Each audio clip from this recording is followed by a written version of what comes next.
Yo pensaba que estaba sirviendo a Dios. Durante 8 años completos, creí que mi trabajo detrás de las cámaras, ajustando luces, coordinando transmisiones en vivo y manejando el sonido de cada sermón, era mi propósito divino. Pero lo que descubrí en las oficinas traseras de una de las megaiglesias más grandes de Atlanta me hizo cuestionar todo lo que alguna vez creí sobre la fe, el dinero y el poder. Mi nombre es Ernesto Maldonado. Tengo 50 años. Nací en San José, Costa Rica, y lo que voy a contarles hoy es algo que he guardado en silencio durante demasiado tiempo. Vi cómo se manipulaba a familias humildes para que entregaran sus últimos ahorros. Vi facturas de compras escandalosas pagadas con los diezmos de los fieles. Vi a pastores viviendo como estrellas de rock, mientras voluntarios trabajaban hasta el agotamiento sin recibir ni un gracias sincero. Y cuando finalmente decidí renunciar, entendí que salir de ahí iba a costarme mucho más que un simple trabajo. Antes de continuar, quiero hacerte una pregunta. ¿De dónde nos estás viendo? Déjamelo saber en los comentarios, porque esta historia podría estar pasando más cerca de ti de lo que imaginas. Todo comenzó en el año 2015. Yo acababa de mudarme desde Costa Rica hacia Atlanta buscando mejores oportunidades. Había trabajado durante más de 20 años como técnico de producción audiovisual en San José, haciendo eventos corporativos, conciertos y algunos trabajos para canales de televisión locales. Cuando llegué a Georgia, el panorama laboral era complicado para alguien con acento extranjero y sin muchos contactos. Envié currículums a decenas de empresas, productoras y estudios de grabación, pero las respuestas eran escasas. Fue entonces cuando un amigo de la pequeña iglesia hispana donde congregaba me habló de una oportunidad. Me dijo que la Covenant Life Church, una mega iglesia ubicada en el norte de Atlanta, estaba buscando personal técnico para su departamento de producción.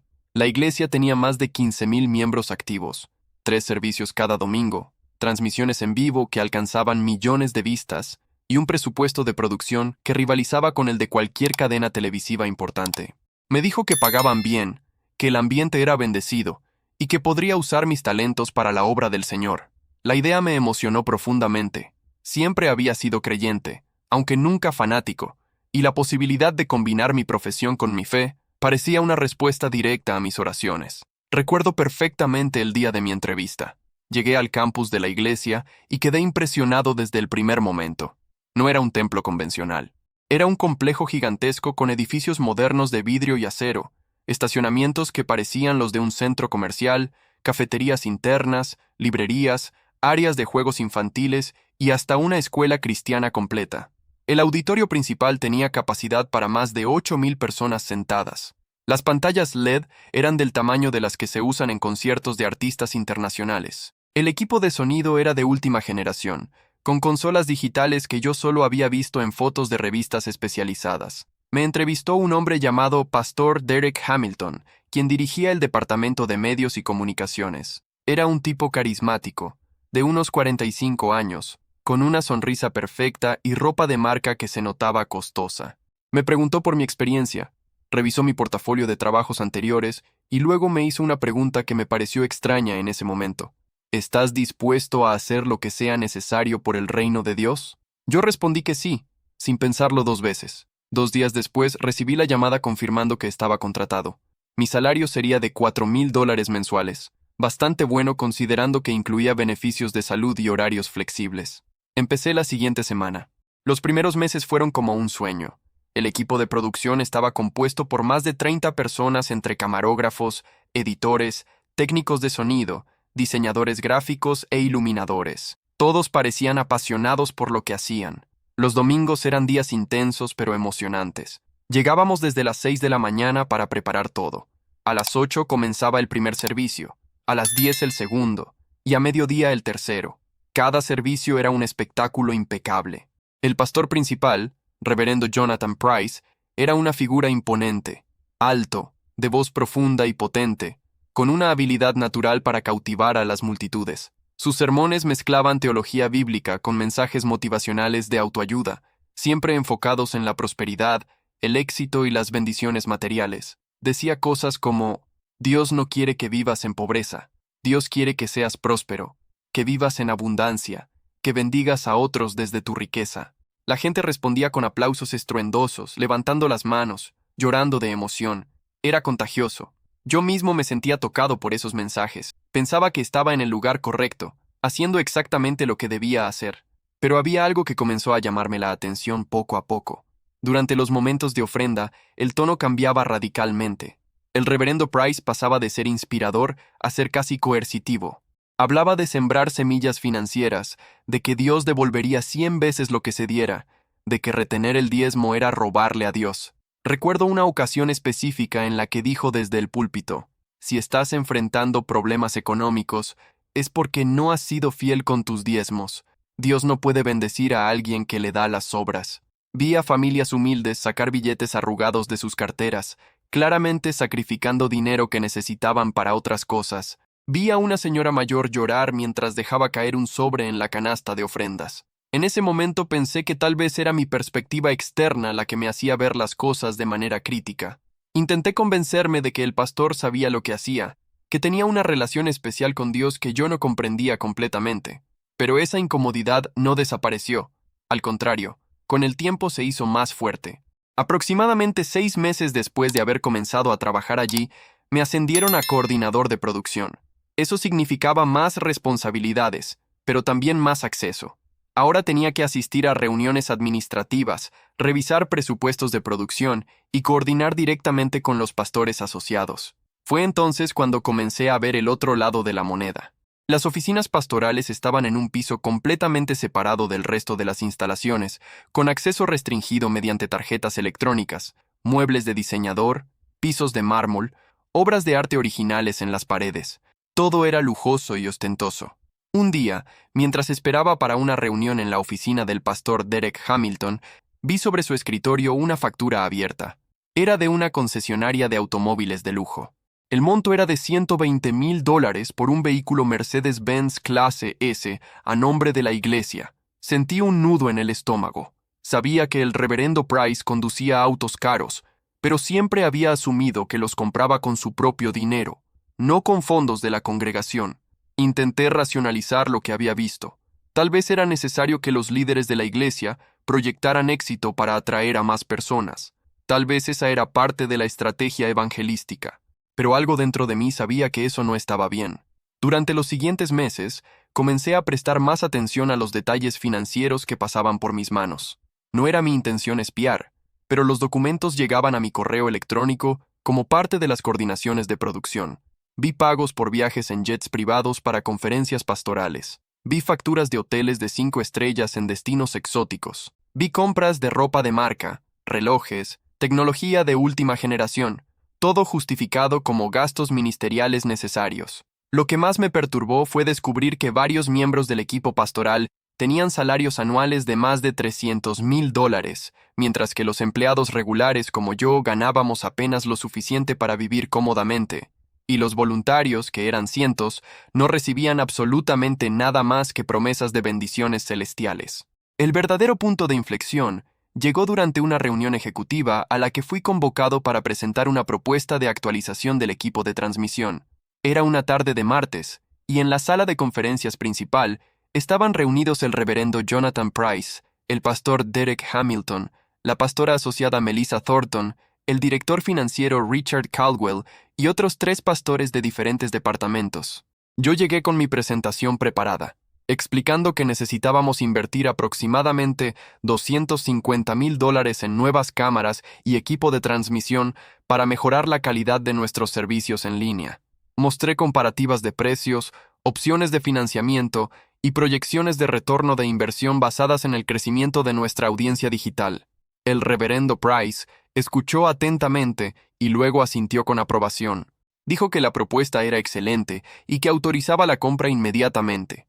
Luego se levantó, miró su reloj de oro Rolex que brillaba bajo las luces del techo y dijo con total naturalidad: «Richard, asegúrate de que esos $250,000 salgan del fondo de diezmos generales. Y ya que estamos aprobando gastos, necesito que proceses el pago de mi nuevo sistema de home theater para la casa pastoral. Son $80,000, pero es necesario para cuando tengamos reuniones con líderes ministeriales». Sentí como si me hubieran golpeado en el estómago. $80,000 en un sistema de entretenimiento personal, pagados con el dinero que familias enteras habían dado sacrificadamente, creyendo que estaban invirtiendo en la obra de Dios. Miré alrededor esperando ver alguna reacción de sorpresa o desaprobación en los demás presentes, pero todos simplemente asintieron como si fuera lo más normal del mundo. El director financiero Richard Caldwell incluso sonrió y dijo: «Sin problema, reverendo. Lo proceso esta misma semana». Yo terminé mi presentación con las manos temblando, tratando de mantener la compostura profesional. Cuando salí de esa sala, tuve que sentarme en un banco del pasillo para recuperar el aliento. Todo lo que había estado tratando de ignorar durante meses se volvió imposible de negar. Esto no era una iglesia, era un negocio lucrativo disfrazado de ministerio religioso. Esa misma noche llegué a mi apartamento en Atlanta y no pude dormir. Me quedé despierto mirando al techo, recordando las caras de las personas que había visto entregar sus ofrendas con lágrimas de fe. Recordé a un hombre que una vez se me acercó después del servicio para contarme emocionado que había vendido su auto para poder dar una ofrenda especial porque el pastor había dicho que Dios le devolvería el doble. Recordé a madres solteras que trabajaban 2 empleos y aún así traían sobres con dinero cada domingo. Y todo ese dinero estaba financiando lujos personales de personas que predicaban humildad desde el púlpito. Los días siguientes fueron torturantes. Intenté concentrarme en mi trabajo, pero cada vez que veía al reverendo Price predicar sobre generosidad y bendiciones financieras, sentía una rabia creciente en mi pecho. Comencé a observar más detenidamente el comportamiento de los líderes pastorales. El pastor Derek Hamilton conducía un BMW X7 nuevo. La pastora Melissa Thornton llegaba cada domingo con carteras diferentes, todas de marcas de lujo como Louis Vuitton y Gucci. Los hijos adolescentes del reverendo Price, que ocasionalmente aparecían en eventos juveniles, vestían ropa de diseñador y usaban los últimos modelos de teléfonos inteligentes. Mientras tanto, en el departamento de asistencia social de la iglesia, que yo había visitado un par de veces para entregar equipo de grabación para testimonios, había familias haciendo fila para recibir cajas de comida donada y asistencia para pagar servicios básicos. La ironía era grotesca y dolorosa. Decidí hablar con alguien.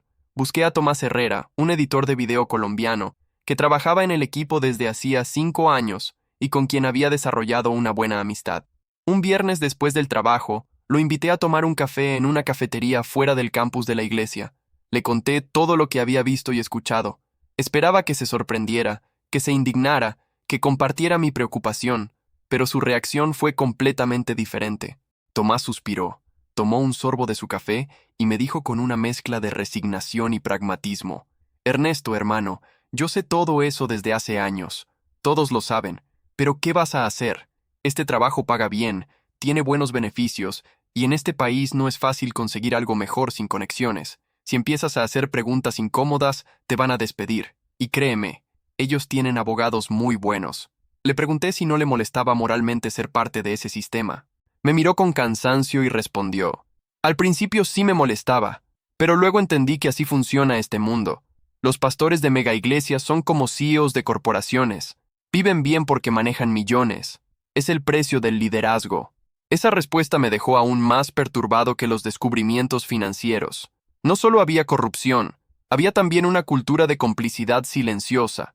La gente sabía lo que estaba pasando, pero preferían mirar hacia otro lado porque les convenía. Salí de esa conversación sintiéndome profundamente solo. Durante las siguientes semanas, caí en una especie de crisis existencial. Asistía a los servicios dominicales sintiendo asco cada vez que el reverendo Price pedía ofrendas. Veía a la congregación levantar las manos en adoración y sentía una mezcla de compasión y frustración. ¿Cómo podían ser tan ciegos? ¿Cómo no veían que estaban siendo manipulados? Pero luego me daba cuenta de que ellos confiaban. Confiaban porque necesitaban creer en algo más grande que ellos mismos. Confiaban porque los sermones les daban esperanza en medio de vidas difíciles. Y esa confianza estaba siendo explotada de la manera más vil posible. Comencé a distanciarme emocionalmente del trabajo. Hacía mis tareas técnicas de manera mecánica, sin el entusiasmo que antes tenía. Algunos compañeros notaron el cambio y me preguntaron si todo estaba bien. Yo simplemente decía que estaba cansado, que necesitaba vacaciones. Pero la verdad era mucho más profunda y oscura. Un domingo de octubre, aproximadamente 1 año y medio después de haber comenzado a trabajar en la iglesia, ocurrió algo que terminó de romper cualquier ilusión que me quedara. Durante el servicio matutino, el reverendo Price anunció una campaña especial de recaudación de fondos llamada Edificando el Reino. Explicó con gran dramatismo que Dios le había revelado en oración que la iglesia necesitaba construir un nuevo edificio educativo que costaría 12 millones de dólares. Dijo que esta era una visión divina, que cada miembro debía orar y pedir a Dios cuánto debía sembrar como ofrenda especial, y que aquellos que dieran generosamente recibirían bendiciones sobrenaturales. Mostró renders arquitectónicos impresionantes del futuro edificio, con aulas modernas, gimnasio, piscina olímpica y auditorio secundario. La congregación estalló en aplausos. Muchos lloraban de emoción. Durante las siguientes 2 semanas, la presión para que la gente diera dinero fue intensa. Cada servicio incluía testimonios de personas que habían dado grandes sumas y supuestamente habían recibido milagros financieros a cambio. Recuerdo específicamente el testimonio de una mujer que dijo haber dado $10,000 que había ahorrado para la universidad de su hija, y que 2 semanas después recibió un ascenso inesperado en su trabajo que le aumentó el salario en 20,000 anuales. El mensaje implícito era claro: da todo lo que puedas, y Dios te lo devolverá multiplicado. La campaña fue un éxito rotundo. En menos de un mes, la iglesia recaudó más de 8 millones de dólares. Yo estaba horrorizado. Pero lo que vino después fue aún peor. 2 meses más tarde, durante una reunión de planificación de producción, el pastor Derek Hamilton mencionó casualmente que el proyecto del edificio educativo había sido pospuesto indefinidamente debido a complicaciones con los permisos de construcción. Le pregunté qué pasaría con los millones que la gente había donado específicamente para ese proyecto. Me miró con expresión neutral y dijo: esos fondos se redirigirán a otras necesidades ministeriales. La gente dio para la obra de Dios, y eso es lo que estamos haciendo. Sentí que la sangre me hervía. Le pregunté si la congregación sería informada de ese cambio. Me respondió con tono firme: no es necesario entrar en detalles financieros con la congregación. Ellos confían en el liderazgo pastoral, y nosotros administramos los recursos como Dios nos guía. Esa noche supe que no podía seguir siendo parte de aquello, pero también sabía que renunciar sin más sería cobarde. Tenía que hacer algo, aunque no estaba seguro exactamente qué. Comencé a recopilar documentación. Cada vez que tenía acceso a correos electrónicos con información financiera, los guardaba discretamente en una carpeta encriptada en mi computadora personal. Facturas, presupuestos, transferencias bancarias, cualquier cosa que pudiera servir como evidencia. No tenía un plan claro sobre qué haría con esa información, pero sentía que era mi responsabilidad preservarla. Sabía que estaba arriesgándome. Si me descubrían, las consecuencias podrían ser graves, pero ya no podía simplemente seguir fingiendo que todo estaba bien. Los meses siguientes fueron una montaña rusa emocional. Por un lado, continuaba haciendo mi trabajo con profesionalismo porque necesitaba el salario para mantenerme en Atlanta.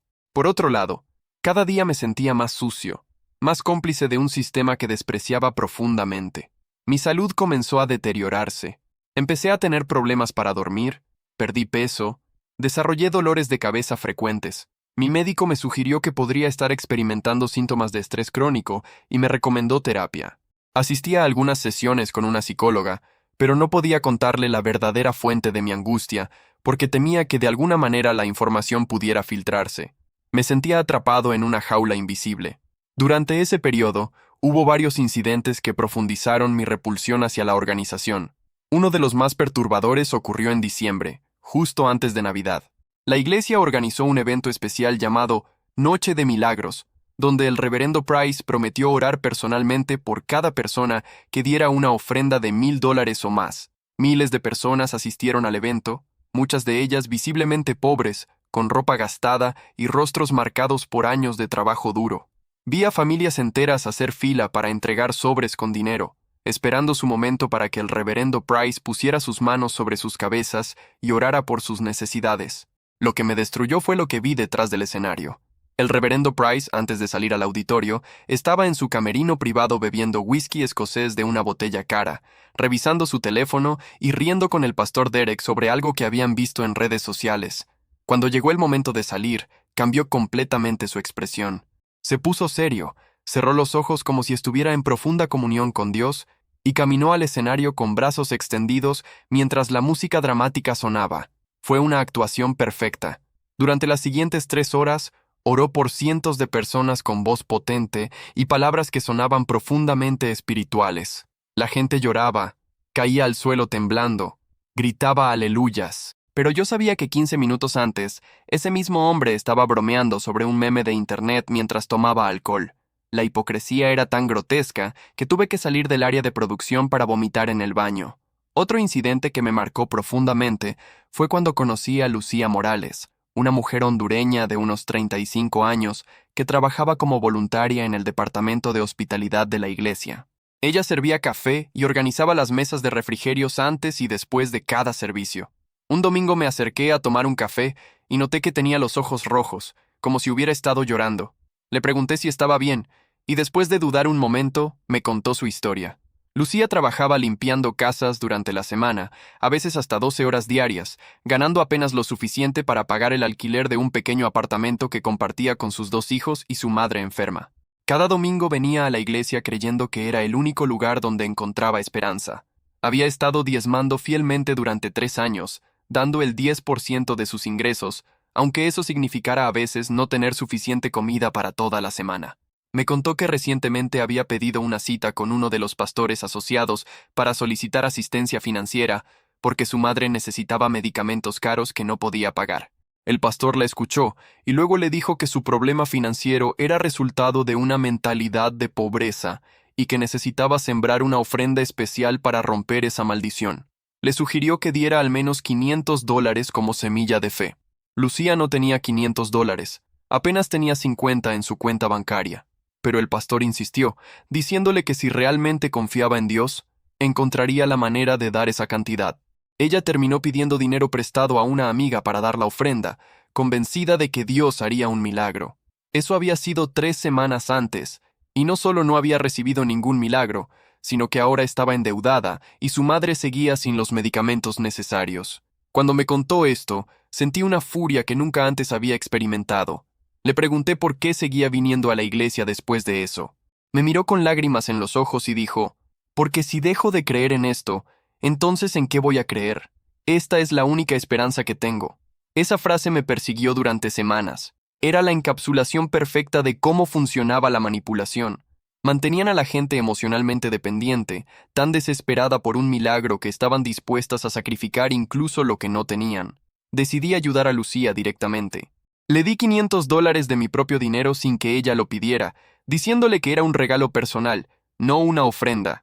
También la conecté con una clínica comunitaria donde podían conseguir los medicamentos de su madre a precios reducidos. Ella intentó rechazar mi ayuda al principio, diciendo que no quería caridad, pero finalmente aceptó cuando le expliqué que simplemente quería hacer lo que cualquier ser humano decente haría. Durante las siguientes semanas, ayudé discretamente a otras personas que estaban en situaciones similares. Cada vez que escuchaba historias de miembros que estaban siendo presionados para dar dinero que no tenían, encontraba maneras de asistirlos directamente o conectarlos con recursos comunitarios fuera de la iglesia. Esto me dio un pequeño sentido de propósito en medio del caos moral en el que estaba sumergido. Pero también me hizo darme cuenta de algo importante. Yo no podía arreglar el sistema desde dentro, ayudando a unas pocas personas. El problema era estructural y necesitaba ser expuesto públicamente. Comencé a investigar qué opciones legales tenía. Busqué información sobre denuncias a organizaciones religiosas por fraude financiero. Descubrí que en Estados Unidos, las iglesias tienen protecciones legales muy fuertes y están exentas de muchos requisitos de transparencia financiera que se aplican a otras organizaciones sin fines de lucro. Básicamente, pueden recibir millones en donaciones y no están obligadas a revelar públicamente cómo gastan ese dinero. Esto hace extremadamente difícil responsabilizarlas legalmente. Sin embargo, también descubrí que había organizaciones periodísticas especializadas en investigaciones sobre abusos en instituciones religiosas. Pensé en contactar a alguna, pero tenía miedo. Sabía que la iglesia tenía abogados poderosos y recursos ilimitados para defenderse. Si yo era identificado como la fuente de una investigación, podrían demandarme, arruinar mi reputación y posiblemente hacer imposible que encontrara trabajo en la industria audiovisual nuevamente. Estaba paralizado entre el deseo de hacer lo correcto y el miedo a las consecuencias personales. Mientras lidiaba con este dilema interno, ocurrió algo que cambió todo. Era un martes por la tarde, y yo estaba en la sala de edición trabajando en un video promocional cuando recibí un mensaje de texto de un número desconocido. El mensaje decía, «Sé lo que estás haciendo. Necesitamos hablar. Cafetería Sullivan. Mañana a las 5. Ven solo. Mi primer instinto fue pensar que me habían descubierto recopilando información y que esto era algún tipo de trampa. Consideré ignorar el mensaje o incluso ir a la policía. Pero algo en el tono del mensaje no sonaba amenazante. Sonaba más bien como una invitación. Decidí ir, pero tomé precauciones. Le conté a Tomás Herrera dónde estaría y le pedí que me llamara después de 1 hora para verificar que estaba bien. También llevé mi teléfono con una aplicación de grabación activada discretamente en mi bolsillo. Antes de continuar con lo que sucedió en ese encuentro, quiero preguntarte algo. ¿Alguna vez has sentido que algo en tu iglesia no está bien, pero has tenido miedo de decir algo? Déjalo en los comentarios. No estás solo en esto. Al día siguiente llegué a la cafetería Sullivan exactamente a las 5 de la tarde. Era un lugar pequeño y discreto en un barrio tranquilo de Atlanta, lejos del campus de la iglesia. Miré alrededor buscando alguna cara conocida. Entonces vi a una mujer sentada sola en una mesa del fondo, haciéndome señas discretas. Me acerqué con cautela. Ella era Jennifer Lawson, una mujer de unos 40 años, elegantemente vestida, con una expresión seria pero no hostil. Me invitó a sentarme y se presentó como exmiembro del equipo administrativo de Covenant Life Church. Me dijo que había trabajado allí durante 6 años como asistente ejecutiva del director financiero Richard Caldwell, y que había renunciado hacía 8 meses después de ya no poder soportar lo que estaba presenciando. Jennifer sabía quién era yo, porque durante su tiempo en la iglesia había trabajado en el mismo edificio administrativo.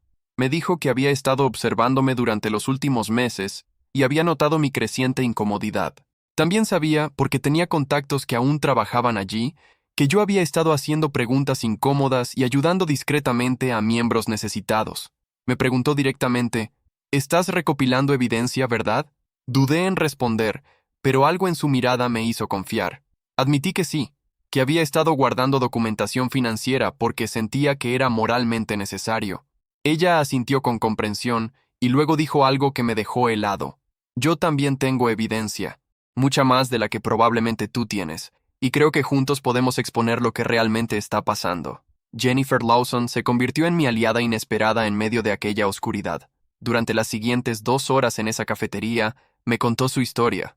Ella había sido contratada por Covenant Life Church en el año 2017, justo después de completar un máster en administración de empresas. Al igual que yo, había llegado con entusiasmo, creyendo que trabajar para una organización religiosa sería gratificante espiritual y profesionalmente.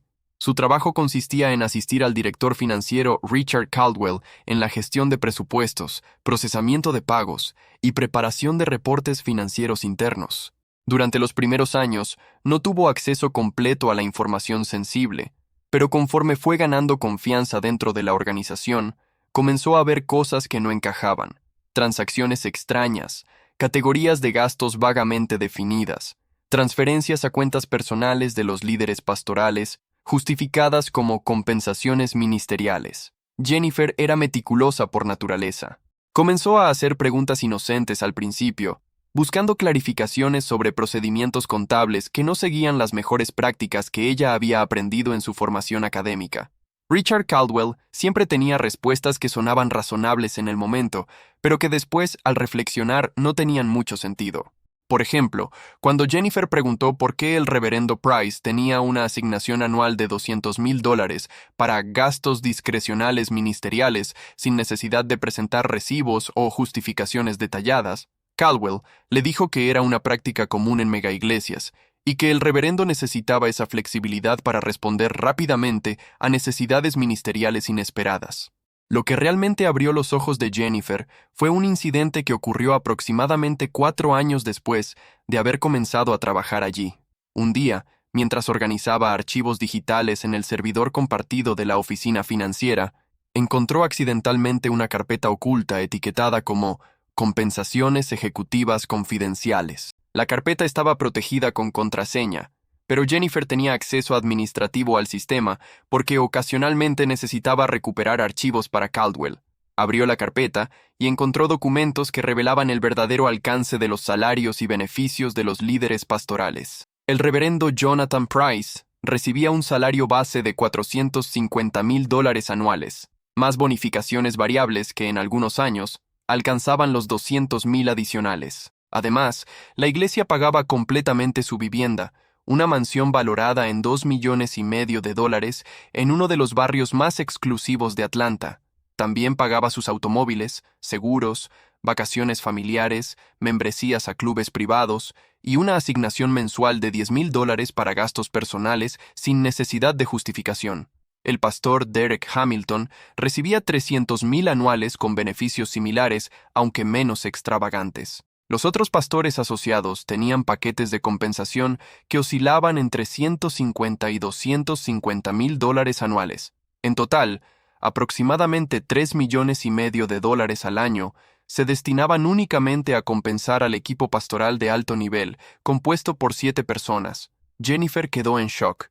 Hizo cálculos rápidos y se dio cuenta de que eso representaba casi el 25% del presupuesto total de diezmos y ofrendas regulares de la iglesia. Mientras tanto, el presupuesto para asistencia social a miembros necesitados era de apenas $150,000 anuales, menos del 2% del total. Los programas misioneros internacionales recibían $300,000, también una fracción minúscula comparada con lo que se gastaba en compensar a los líderes. Jennifer imprimió esos documentos discretamente, los guardó en su casa y comenzó a investigar más profundamente. Durante los siguientes meses, recopiló sistemáticamente evidencia de irregularidades financieras, transferencias a empresas fantasma propiedad de familiares de los pastores, contratos inflados con proveedores que tenían conexiones personales con el liderazgo, compras de bienes personales disfrazadas como gastos ministeriales. Cuanto más investigaba, más evidente se volvía que Covenant Life Church no era una organización religiosa sin fines de lucro, sino un esquema sofisticado de enriquecimiento personal utilizando la fe de miles de personas como mecanismo de extracción de recursos. Pero Jennifer cometió un error. Dejó una traza digital de sus búsquedas en el servidor. El departamento de tecnología de la iglesia, que monitoreaba regularmente la actividad en la red interna, detectó que alguien había accedido a archivos confidenciales fuera de su ámbito de autoridad normal. Rastrearon la actividad hasta el usuario de Jennifer. Una mañana, cuando llegó a la oficina, fue convocada a una reunión de emergencia con Richard Caldwell y el jefe de recursos humanos. La confrontaron directamente. Le dijeron que sabían que había estado accediendo a información confidencial sin autorización y que eso constituía una violación grave de su contrato laboral y posiblemente un delito criminal. Richard Caldwell, con quien ella había trabajado estrechamente durante años, la miró con frialdad y le dijo: «Jennifer, estás despedida efectivo inmediatamente. Tienes 10 minutos para recoger tus cosas personales y abandonar el edificio. Si intentas usar cualquier información que hayas obtenido ilegalmente, te demandaremos por difamación, robo de propiedad intelectual y cualquier otro cargo que nuestros abogados puedan encontrar. Arruinaremos tu vida profesional y personal. ¿Entendido?». Jennifer estaba aterrorizada pero también furiosa. No dijo nada. Simplemente recogió sus pertenencias bajo la supervisión de seguridad y salió del edificio. Durante los siguientes meses, vivió con miedo constante de que la demandaran. Consultó con un abogado, quien le explicó que aunque ella tenía evidencia de irregularidades, también había violado su acuerdo de confidencialidad al acceder a esos archivos. Si intentaba hacer pública la información, la iglesia podría demandarla exitosamente, y ella probablemente perdería todo. El abogado le recomendó que guardara silencio, siguiera adelante con su vida, y olvidara lo que había visto. Pero Jennifer no podía olvidar. La culpa de saber y no hacer nada la estaba consumiendo. Entonces me vio a mí, mostrando señales de la misma lucha interna que ella había experimentado, y decidió arriesgarse a contactarme. Después de escuchar su historia completa en esa cafetería, supe que no estaba solo. Teníamos información complementaria. Yo tenía evidencia reciente de transacciones específicas y comunicaciones internas. Jennifer tenía documentación histórica más amplia que mostraba patrones de comportamiento a largo plazo. Juntos, podíamos construir un caso sólido. Pero todavía quedaba la pregunta fundamental: ¿qué haríamos con esa información? Jennifer ya había consultado con abogados y sabía que el camino legal era complicado y riesgoso. Yo sugerí contactar a periodistas de investigación. Jennifer estuvo de acuerdo, pero ambos teníamos miedo. Decidimos tomarnos una semana para pensarlo detenidamente antes de tomar cualquier acción. Durante esa semana, algo sucedió que tomó la decisión por nosotros. Un domingo por la mañana, recibí una llamada telefónica de Lucía Morales, la mujer hondureña a quien había ayudado semanas antes. Estaba llorando histéricamente. Me contó que su madre había fallecido durante la noche. Los medicamentos que finalmente habían conseguido llegaron demasiado tarde. Lucía estaba devastada, pero lo que más la destruía era la culpa. Me dijo entre sollozos: Ernesto, gasté tanto dinero en ofrendas creyendo que Dios sanaría a mi mamá. Le di dinero a la iglesia en lugar de usarlo para sus medicamentos antes. Es mi culpa que ella esté muerta. Intenté consolarla, diciéndole que no era su culpa, que ella había hecho lo que creía correcto basándose en lo que le enseñaron. Pero mientras hablaba con ella, algo dentro de mí se rompió definitivamente. Ya no se trataba solo de números en documentos financieros o de hipocresía abstracta. Esta era una vida humana real que se había perdido, en parte porque un sistema corrupto había manipulado a una mujer vulnerable para que entregara recursos que necesitaba desesperadamente para salvar a su madre. Esa misma tarde llamé a Jennifer y le dije: vamos a exponerlos. No me importa lo que nos pase después. Esto tiene que terminar. Ella estuvo de acuerdo sin dudar. Comenzamos a organizarnos. Primero, aseguramos toda la evidencia que teníamos. Jennifer tenía documentos físicos guardados en una caja fuerte en su casa. Yo tenía archivos digitales encriptados en múltiples dispositivos. Hicimos copias de respaldo de todo y las distribuimos en diferentes ubicaciones seguras, incluyendo almacenamiento en la nube con cuentas anónimas. Luego, investigamos qué medio periodístico sería el más apropiado para este tipo de historia. Necesitábamos una organización con credibilidad, recursos para investigar a fondo y valentía para enfrentarse a una institución poderosa.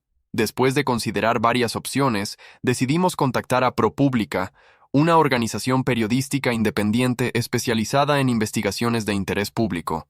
Preparamos un documento resumen de aproximadamente 20 páginas que incluía los puntos más importantes de nuestra evidencia: salarios exorbitantes de líderes pastorales, gastos personales pagados con fondos de la iglesia, manipulación financiera de miembros vulnerables, y la historia específica de Lucía Morales. Lo enviamos a través de un formulario seguro en el sitio web de ProPublica, usando direcciones de correo electrónico anónimas creadas específicamente para este propósito. Gracias por quedarte hasta aquí. Sé que esta historia es fuerte, pero lo que viene a continuación es aún más impactante. No te vayas, porque el desenlace te va a dejar sin palabras. Esperamos ansiosamente durante 2 semanas sin recibir respuesta. Comenzamos a pensar que tal vez nuestro mensaje se había perdido entre cientos de otras propuestas que probablemente recibían. Pero entonces, una tarde recibí un correo electrónico de una periodista llamada Sarah Mitchell. Se identificó como reportera de investigación de ProPublica y dijo que había revisado nuestro material y estaba muy interesada en desarrollar la historia. Quería reunirse con nosotros en persona para verificar la información y obtener más detalles. Coordinamos un encuentro en un hotel neutral en las afueras de Atlanta. Sarah Mitchell resultó ser una mujer de unos 50 años, con décadas de experiencia en periodismo de investigación. Había trabajado previamente en casos de corrupción corporativa y abuso institucional. Nos hizo preguntas detalladas durante más de 4 horas, tomando notas meticulosas y grabando la conversación con nuestro consentimiento. Revisó los documentos que llevamos, pidió aclaraciones sobre puntos específicos y nos explicó cómo funcionaría el proceso de investigación.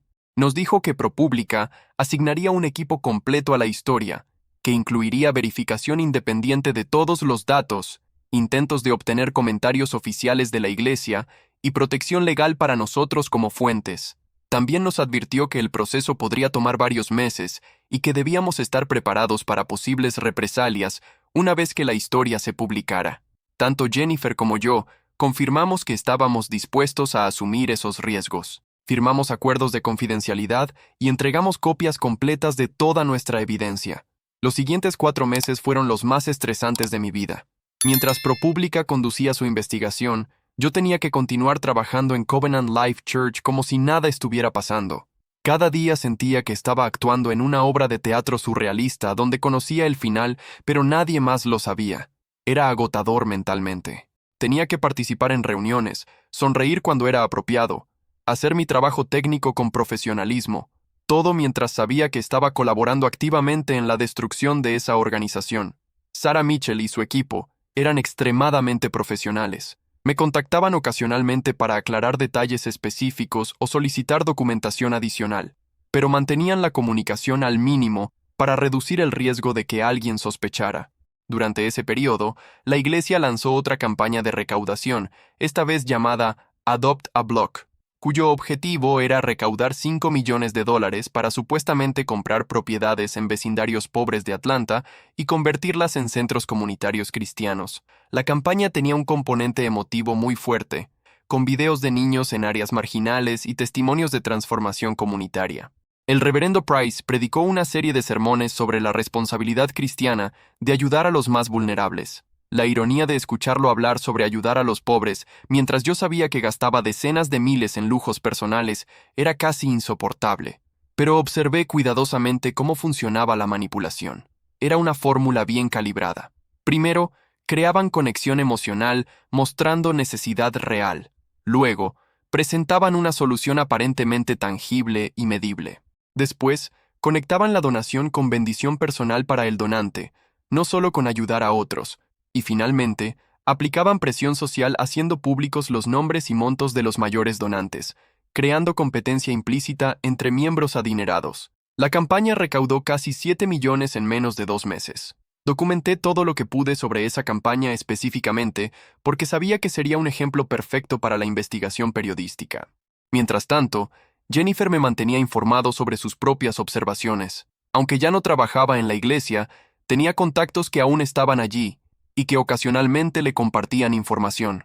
A través de esos contactos, nos enteramos de que la iglesia estaba planeando expandirse internacionalmente, abriendo campus satelitales en varios países de América Latina. El plan era replicar el modelo de Covenant Life en lugares con menos regulación y supervisión gubernamental. Eso nos horrorizó porque significaba que el mismo esquema de manipulación se exportaría a comunidades aún más vulnerables. En marzo del año 2023, Sarah Mitchell me contactó para decirme que la investigación estaba casi completa y que el artículo se publicaría en aproximadamente 3 semanas. Me preguntó si estaba preparado para las consecuencias. Le dije que sí, aunque honestamente no estaba seguro de estarlo realmente. Había estado pensando seriamente en lo que vendría después. Sabía que una vez publicada la historia, mi identidad como fuente probablemente se descubriría. La iglesia tenía recursos para investigar quién había tenido acceso a la información revelada. Yo era uno de los pocos con ese nivel de acceso. Aunque ProPublica no revelaría oficialmente nuestras identidades como fuentes, sería cuestión de tiempo antes de que la iglesia lo dedujera. Decidí prepararme para lo peor. Actualicé mi currículum. Comencé a buscar discretamente otras oportunidades laborales y ahorré tanto dinero como pude, sabiendo que probablemente estaría desempleado pronto. También hablé con un abogado especializado en protección de denunciantes para entender mis derechos legales en caso de que la iglesia intentara demandarme. El abogado me explicó que las protecciones legales para denunciantes son limitadas cuando se trata de organizaciones religiosas debido a las protecciones constitucionales de libertad religiosa. Sin embargo, también me aseguró que si yo no había robado información físicamente ni violado sistemas de seguridad informática, sino simplemente guardado copias de documentos a los que ya tenía acceso legítimo por mi trabajo, sería difícil acusarme criminalmente. Civilmente podrían demandarme por violar acuerdos de confidencialidad, pero dado que la información revelaba posible fraude, yo tendría argumentos defensivos sólidos. Esa conversación me tranquilizó un poco, aunque sabía que las batallas legales, incluso si finalmente las ganaba, serían costosas y prolongadas. A finales de marzo, tomé una decisión importante. Renunciaría a mi trabajo antes de que el artículo se publicara, no después. No quería darles la satisfacción de despedirme. Quería irme en mis propios términos. Preparé una carta de renuncia corta y profesional que simplemente decía que había decidido buscar otras oportunidades y que agradecía la experiencia adquirida. No incluí ninguna crítica ni explicación real. El último día de marzo, pedí una reunión con el pastor Derek Hamilton.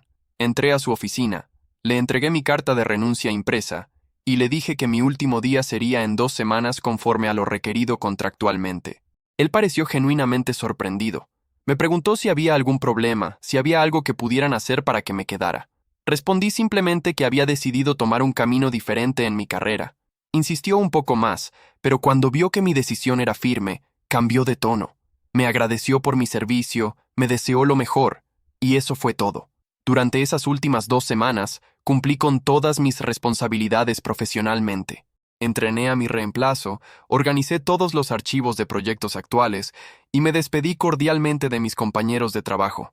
Algunos me preguntaron por qué me iba, y simplemente les decía que era momento de un cambio.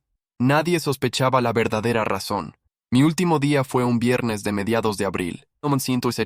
Empaqué mis cosas personales en una caja pequeña, devolví mi tarjeta de acceso y equipo de la compañía y salí del campus de Covenant Life Church sintiendo una mezcla de alivio y ansiedad. Alivio porque finalmente estaba libre de ese ambiente tóxico. Ansiedad porque sabía que la tormenta real estaba a punto de comenzar. El artículo de ProPublica se publicó un martes por la mañana, 3 semanas después de mi renuncia. Se titulaba Covenant Life Church, Luxury, Lies, and the Business of Faith. Era una investigación exhaustiva de aproximadamente 10,000 palabras, acompañada de gráficos detallados, copias de documentos financieros y testimonios de múltiples fuentes, incluyéndome a mí y a Jennifer, aunque nuestros nombres aparecían como ex empleados que solicitaron anonimato. El artículo documentaba meticulosamente los salarios exorbitantes de los líderes pastorales, los gastos personales pagados con fondos de la iglesia, las campañas de recaudación para proyectos que nunca se completaban y las tácticas de manipulación financiera aplicadas a miembros vulnerables. Incluía el caso de Lucía Morales, aunque sin revelar su identidad real, como ejemplo específico del daño humano causado por estas prácticas. El impacto fue inmediato y masivo. En cuestión de horas, el artículo se volvió viral en redes sociales. Medios de comunicación nacionales comenzaron a cubrir la historia. Canales de televisión enviaron equipos a las instalaciones de la iglesia buscando comentarios. Miembros actuales y ex-miembros comenzaron a compartir sus propias historias de abuso financiero en plataformas como Twitter y Facebook. La iglesia emitió un comunicado oficial esa misma tarde, negando categóricamente todas las acusaciones. Llamaron al artículo un ataque difamatorio motivado por ex-empleados descontentos y prometieron tomar acciones legales contra ProPublica. También convocaron a una reunión especial de emergencia para miembros esa misma noche. Yo vi la transmisión en vivo desde mi apartamento. El reverendo Jonathan Price subió al escenario con expresión grave pero confiada. Predicó durante casi una hora sobre persecución, sobre cómo el diablo ataca a las iglesias efectivas, sobre cómo los medios de comunicación seculares odian a los cristianos exitosos. Citó versículos bíblicos sobre falsos testimonios y calumnias. Pidió a la congregación que no creyera las mentiras, que confiara en el liderazgo que Dios había puesto sobre ellos y que continuara siendo fieles con sus diezmos y ofrendas porque el enemigo quiere destruir esta casa, pero no lo lograr si permanecemos unidos. Fue una actuación magistral de manipulación psicológica. Vi los comentarios en tiempo real durante la transmisión y me descorazoné al ver cuántos miembros expresaban apoyo incondicional al pastor. Decían cosas como, «Estamos contigo, pastor», y «No creemos las mentiras de los medios», y «El diablo está furioso porque esta iglesia está haciendo la obra de Dios». Era frustrante ver cómo incluso ante evidencia documentada, muchas personas preferían aferrarse a sus creencias y lealtades existentes. Pero no todos reaccionaron así. Durante los siguientes días, cientos de miembros comenzaron a abandonar la iglesia. Algunos de ellos contactaron directamente a ProPublica, compartiendo sus propias experiencias. Otros se organizaron formando grupos de víctimas, buscando asesoría legal para posibles demandas colectivas. La asistencia dominical cayó dramáticamente. Los ingresos por diezmos se desplomaron en más del 40% en solo 2 semanas. La situación escaló rápidamente más allá de lo que cualquiera de nosotros había anticipado. Una semana después de la publicación del artículo, la oficina del fiscal general del estado de Georgia anunció que abriría una investigación oficial sobre las prácticas financieras de Covenant Life Church. Aunque las organizaciones religiosas tienen protecciones legales extensas, cuando hay evidencia creíble de fraude o violación de leyes fiscales, las autoridades sí tienen jurisdicción para investigar. Esto puso a la iglesia en una posición extremadamente vulnerable. Los abogados de la iglesia trabajaban frenéticamente intentando contener el daño. Enviaron cartas de cese y desistimiento a varios medios de comunicación que habían cubierto la historia. Amenazaron con demandas por difamación. Contrataron una firma de relaciones públicas especializada en manejo de crisis para intentar rehabilitar su imagen. Pero mientras más intentaban defenderse, más información negativa salía a la luz. Ex-miembros comenzaron a compartir historias aún más perturbadoras. Testimonios de personas que habían sido prácticamente excomulgadas por cuestionar decisiones del liderazgo. Familias que habían sido presionadas para dar más allá de sus posibilidades y luego abandonadas cuando cayeron en crisis financiera. Casos de empleados que habían sido despedidos sin causa aparente, después de hacer preguntas incómodas. El cuadro completo que emergía no era solo de corrupción financiera, sino de un sistema de control y abuso emocional sistemático. Jennifer y yo observábamos todo esto con sentimientos complejos.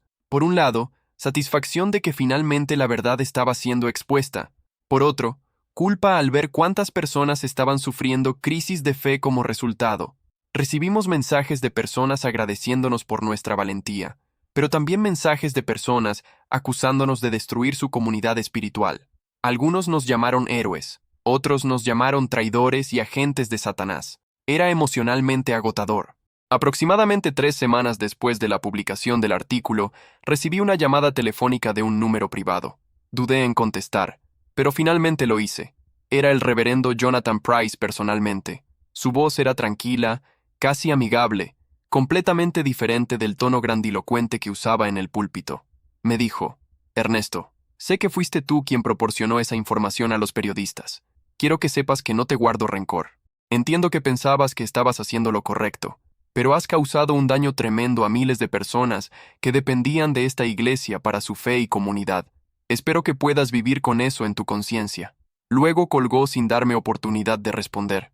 Esa llamada me perturbó profundamente, no tanto por el contenido, sino por la audacia de intentar hacerme sentir culpable cuando él era el responsable de todo lo que había salido a la luz. Era un último intento de manipulación, y aunque intelectualmente sabía que no debía afectarme, emocionalmente sí lo hizo.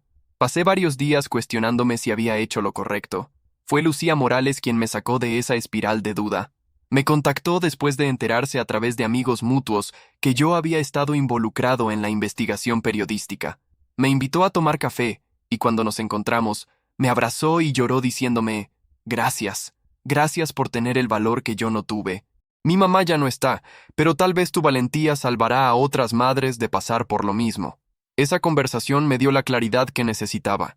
Sí, había personas sufriendo crisis de fe por la exposición de la verdad, pero esas crisis eran necesarias porque su fe estaba construida sobre mentiras. A largo plazo, era mejor enfrentar la verdad dolorosa que continuar viviendo en una ilusión cómoda que beneficiaba a manipuladores. En mayo, 2 meses después de la publicación del artículo original, ProPublica publicó una segunda parte de la investigación. Esta se enfocaba en el pastor Derek Hamilton específicamente y revelaba que él había estado involucrado en un esquema paralelo donde utilizaba conexiones de la iglesia para vender servicios de consultoría de medios a otras iglesias a precios inflados, guardándose la mayor parte de las ganancias personalmente. También revelaba que había múltiples denuncias de acoso laboral contra él que habían sido silenciadas mediante acuerdos de confidencialidad pagados con fondos de la iglesia. Esta segunda revelación fue la gota que derramó el vaso.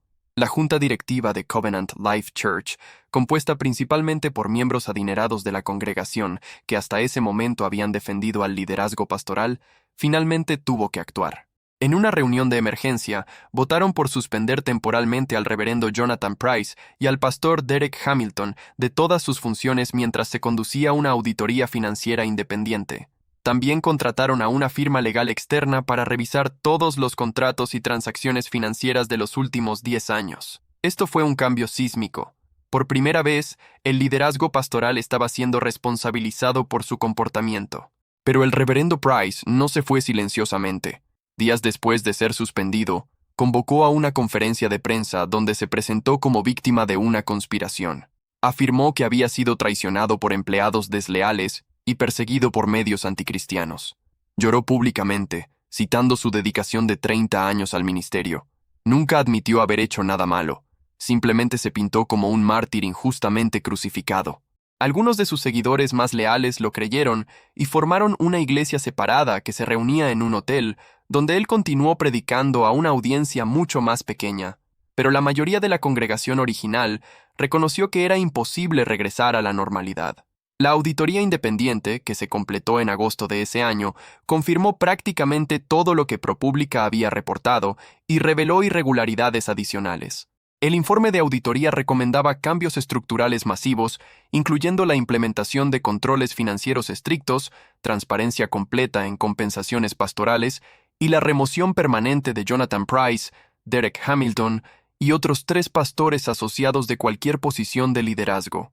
La junta directiva aceptó todas las recomendaciones. Covenant Life Church efectivamente tuvo que reinventarse completamente, trayendo nuevo liderazgo pastoral, implementando sistemas de transparencia financiera y estableciendo límites estrictos en las compensaciones de líderes. La membresía se redujo de 15,000 personas a aproximadamente 4,000 en el lapso de un año. Los ingresos cayeron proporcionalmente. Muchos de los programas ambiciosos fueron cancelados. El campus ostentoso tuvo que ser parcialmente vendido para pagar deudas legales y restituciones. Era el final de una era, pero también el comienzo de algo potencialmente más auténtico. Mientras tanto, las autoridades estatales continuaron su investigación criminal. En septiembre de 2023, Jonathan Price fue formalmente acusado de fraude fiscal y apropiación indebida de fondos. Derek Hamilton recibió cargos similares. Los casos legales aún estaban en proceso cuando decidí contar esta historia públicamente, pero las evidencias eran abrumadoras. Sus abogados luchaban por acuerdos de declaración que les permitieran evitar tiempo en prisión, pero tendrían que pagar restituciones millonarias y nunca más podrían dirigir organizaciones sin fines de lucro. Para mí personalmente, las consecuencias fueron mixtas. Como había anticipado, mi identidad como fuente principal se filtró eventualmente. Recibí amenazas legales de los abogados de la iglesia, pero nunca se materializaron en demandas reales porque sus clientes tenían problemas mucho más grandes que lidiar. Encontrar trabajo nuevo fue desafiante inicialmente. Muchas organizaciones religiosas me veían como problemático, pero eventualmente encontré empleo con una productora independiente que valoraba mi experiencia técnica y mi integridad demostrada. Económicamente sobreviví, aunque tuve que aceptar un salario menor durante el periodo de transición. Jennifer tuvo una experiencia similar. Inicialmente luchó para encontrar trabajo debido a su reputación como whistleblower, pero eventualmente fue contratada por una organización sin fines de lucro legítima que apreciaba su compromiso con la transparencia financiera. Ambos pagamos un precio profesional por hacer lo correcto, pero era un precio que estábamos dispuestos a pagar. Lo más gratificante fueron los mensajes que recibimos de personas cuyas vidas habían sido impactadas positivamente por nuestra decisión de hablar. Docenas de exmiembros de Covenant Life nos contactaron para agradecer por haberles ayudado a escapar de una situación de manipulación que no habían logrado reconocer completamente por sí mismos. Algunos habían estado considerando suicidarse debido a la culpa y ansiedad causadas por la presión financiera constante de la iglesia. Otros habían estado endeudándose peligrosamente para continuar dando ofrendas que no podían permitirse. ¿Has estado alguna vez en una situación donde sabías que algo estaba mal pero tenías miedo de hablar? Cuéntanos en los comentarios cómo encontraste el valor para actuar, o si aún estás luchando con esa decisión. Varios me dijeron que leer el artículo de ProPublica había sido como despertar de un sueño. Finalmente entendían que sus dudas e incomodidades no eran falta de fe, sino intuición correcta sobre un sistema corrupto. Lucía Morales se convirtió en una activista, trabajando con organizaciones de protección al consumidor para ayudar a otras víctimas de fraude religioso. Ella había encontrado una nueva iglesia pequeña y humilde, donde se sentía verdaderamente bienvenida sin presión financiera. Su fe se había fortalecido, no debilitado, al escapar del ambiente tóxico de Covenant Life.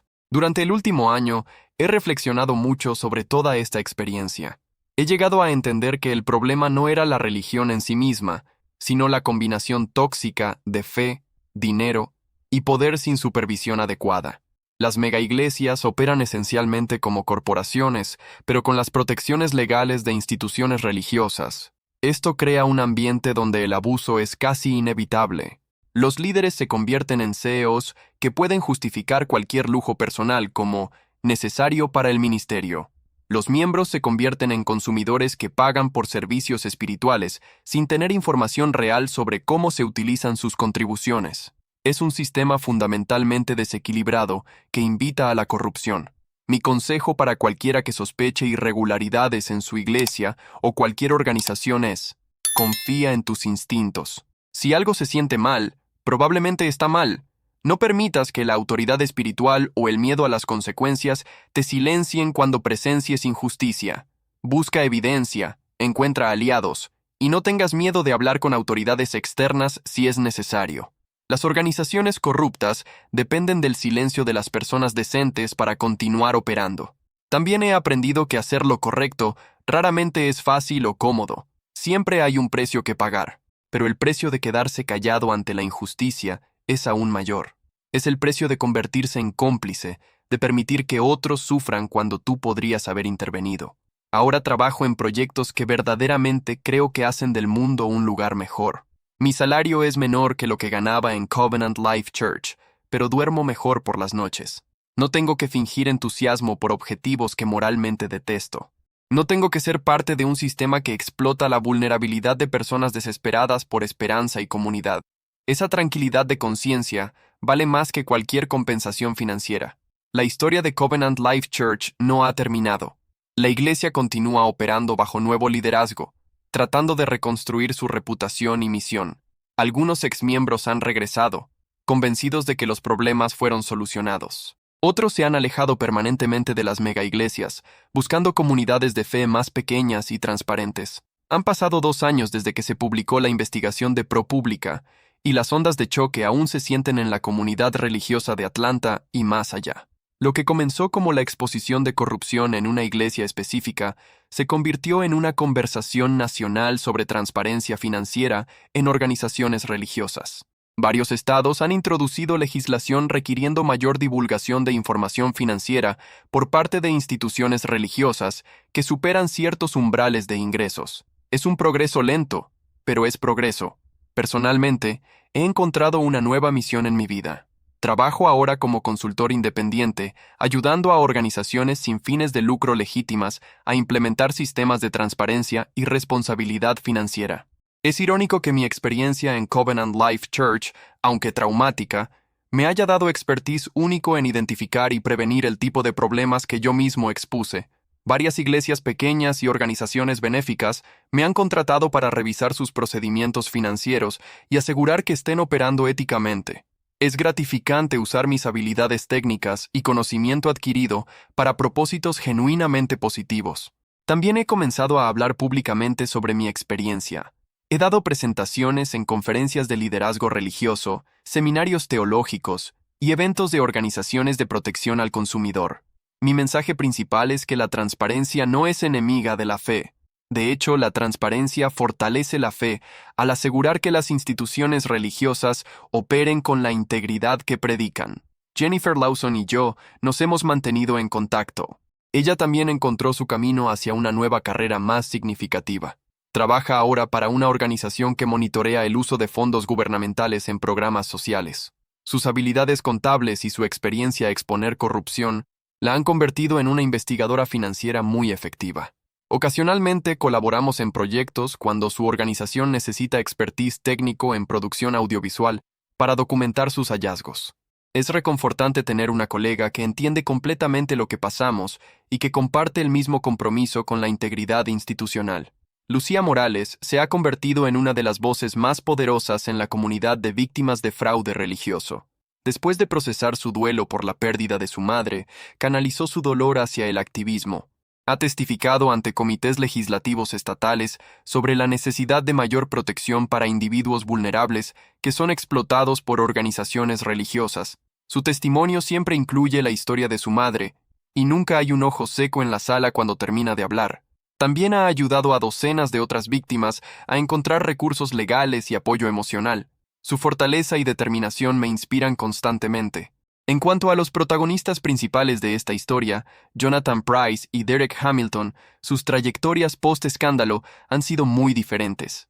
Price nunca admitió culpabilidad, pero eventualmente aceptó un acuerdo de declaración que le permitió evitar prisión a cambio de pagar $3 millones en restituciones y aceptar supervisión probatoria por 5 años, durante los cuales no puede dirigir ninguna organización sin fines de lucro. Después del acuerdo legal, desapareció del ojo público durante varios meses. Luego, inesperadamente, reapareció en redes sociales lanzando un ministerio de restauración dirigido a líderes religiosos que han caído en desgracia. Su narrativa personal se ha transformado completamente. Ahora se presenta como alguien que fue humillado por Dios para aprender lecciones importantes sobre humildad y servicio verdadero. Tiene un pequeño seguimiento de personas que compran esta narrativa de redención, pero la mayoría de la comunidad religiosa lo ve con escepticismo justificado. Derek Hamilton, por otro lado, enfrentó consecuencias más severas. Además de los cargos relacionados con Covenant Life Church, Fue investigado por el IRS por no reportar ingresos de sus actividades de consultoría paralelas. Terminó sirviendo 18 meses en prisión federal y debe restituciones de casi $2 millones. Después de salir de prisión, intentó reinventarse como consultor de relaciones públicas para pequeñas empresas, pero su reputación arruinada ha hecho eso extremadamente difícil. Según tengo entendido, trabaja ahora en un trabajo de oficina regular para una compañía de seguros, ganando una fracción de lo que solía ganar. El campus original de Covenant Life Church ha sido transformado dramáticamente. El nuevo liderazgo pastoral vendió aproximadamente el 60% de la propiedad a desarrolladores inmobiliarios. Los ingresos de esa venta se utilizaron para pagar deudas legales, establecer un fondo de restitución para víctimas y remodelar las instalaciones restantes para reflejar una filosofía ministerial más modesta. El auditorio principal fue reducido de 8,000 asientos a 3,000. Los equipos de producción de lujo fueron vendidos y reemplazados por sistemas más básicos pero funcionales. Las oficinas pastorales ostentosas fueron convertidas en aulas y espacios comunitarios. La iglesia ahora publica informes financieros trimestrales detallados disponibles para cualquier miembro. Los salarios de todos los empleados, incluyendo pastores, están limitados a múltiplos razonables del salario promedio del condado. Ningún pastor puede ganar más de 3 veces el salario de un maestro público local. Todos los gastos mayores requieren aprobación de un comité financiero compuesto por miembros elegidos democráticamente. Es un modelo completamente diferente de gobernanza eclesiástica, mucho más transparente y responsable. La asistencia se ha estabilizado alrededor de 4,000 personas regulares, muchas de ellas exmiembros que regresaron después de ver los cambios implementados. Es una congregación más pequeña, pero aparentemente más auténtica. He visitado un par de veces para ver los cambios por mí mismo, y la atmósfera es completamente diferente. Menos espectáculo, más sustancia, menos enfoque en dar dinero, más enfoque en servir a la comunidad. Los sermones abordan temas de justicia social, responsabilidad personal y crecimiento espiritual genuino, en lugar de constantemente promover prosperidad material. Es lo que la iglesia podría haber sido desde el principio si hubiera tenido liderazgo íntegro. Mirando hacia atrás, no me arrepiento de nada de lo que hice. El proceso fue doloroso, costoso y a veces aterrador, pero era necesario. Miles de personas fueron liberadas de un sistema que las estaba explotando financiera y emocionalmente. Familias evitaron endeudarse o empobrecerse por dar dinero que no tenían a líderes que lo desperdiciaban en lujos personales. La comunidad religiosa en general se benefició al ser forzada a confrontar problemas sistemáticos que muchos preferían ignorar. También creo que mi historia ha inspirado a otros empleados y miembros de organizaciones corruptas a hablar cuando presencian irregularidades. He recibido docenas de correos electrónicos de personas en situaciones similares pidiendo consejos sobre cómo proceder. Siempre les digo lo mismo: documenta todo, busca aliados, protégete legalmente y no tengas miedo de contactar a periodistas de investigación o autoridades apropiadas. El cambio sistémico solo ocurre cuando suficientes personas valientes deciden que ya no van a tolerar el abuso. Una de las lecciones más importantes que aprendí es que la corrupción prospera en el silencio. Los líderes corruptos cuentan con que las personas decentes mantendrán la boca cerrada por lealtad, miedo o conveniencia. Romper ese silencio es siempre difícil, pero es el único camino hacia la justicia. También aprendí que hacer lo correcto no garantiza que seas recompensado o incluso reconocido. Muchas veces, las personas que exponen problemas son castigadas mientras que aquellos que crearon los problemas escapan con consecuencias mínimas. Pero eso no cambia la obligación moral de actuar cuando presencias injusticia. La satisfacción debe venir de saber que hiciste lo correcto, no de esperar reconocimiento externo. Finalmente, esta experiencia reforzó mi fe en el periodismo de investigación como fuerza para el bien social. Sin ProPublica y reporteras como Sarah Mitchell, dispuestas a invertir meses investigando minuciosamente una historia compleja, nada de esto habría salido a la luz. Los medios de comunicación serios desempeñan un papel crucial en la democracia al responsabilizar a instituciones poderosas. Apoyar periodismo de calidad no es solo importante para mantenerse informado, es importante para mantener una sociedad justa. Si esta historia te impactó, por favor compártela. Cuantas más personas estén conscientes de cómo funciona la manipulación institucional, menos víctimas habrá. Y si tienes tu propia historia similar, considera hablar. Tu voz podría ser exactamente lo que alguien más necesita escuchar para encontrar el valor de actuar. Mi vida ahora es más simple pero más significativa. Vivo en un apartamento modesto en Atlanta, trabajo en proyectos que genuinamente mejoran el mundo, y duermo bien por las noches sabiendo que no soy cómplice de ningún sistema corrupto. No tengo el salario alto que una vez tuve, pero tengo algo más valioso: integridad personal y la satisfacción de haber defendido a personas vulnerables cuando más lo necesitaban. Esa es una riqueza que ningún pastor corrupto puede predicar desde su púlpito de oro, porque es algo que solo se puede obtener a través de acciones auténticas, no de sermones manipulativos. Y esa, al final, es la verdadera diferencia entre fe genuina y espectáculo religioso comercializado. Esta ha sido mi historia: 8 años trabajando dentro de una mega iglesia corrupta, 2 años luchando con mi conciencia y otros 2 años viviendo con las consecuencias de haber hecho lo correcto. No ha sido fácil, pero ha valido la pena. Cada mensaje que recibo de alguien que escapó de una situación similar, cada reforma implementada por una iglesia que quiere hacer las cosas mejor, cada legislación introducida para proteger a consumidores religiosos vulnerables, me recuerda por qué todo este proceso fue necesario. Ahora quiero escuchar de ustedes. ¿Qué opinan de esta historia? ¿Han presenciado situaciones similares en sus propias comunidades religiosas? ¿Creen que organizaciones como Covenant Life Church pueden realmente reformarse? ¿O es mejor que la gente simplemente se aleje? Sus perspectivas son importantes porque este problema es más común de lo que muchos quieren admitir. Si esta historia los impactó, por favor suscríbanse al canal para más testimonios como este. También compartan este video con personas que puedan beneficiarse de escuchar sobre las señales de advertencia de manipulación religiosa. Conocimiento es poder, y poder es lo que necesitamos para proteger a los vulnerables de ser explotados por líderes sin escrúpulos. Gracias por escuchar mi historia hasta el final. Que tengan un día bendecido, pero más importante, que tengan un día consciente de las realidades del mundo en el que vivimos.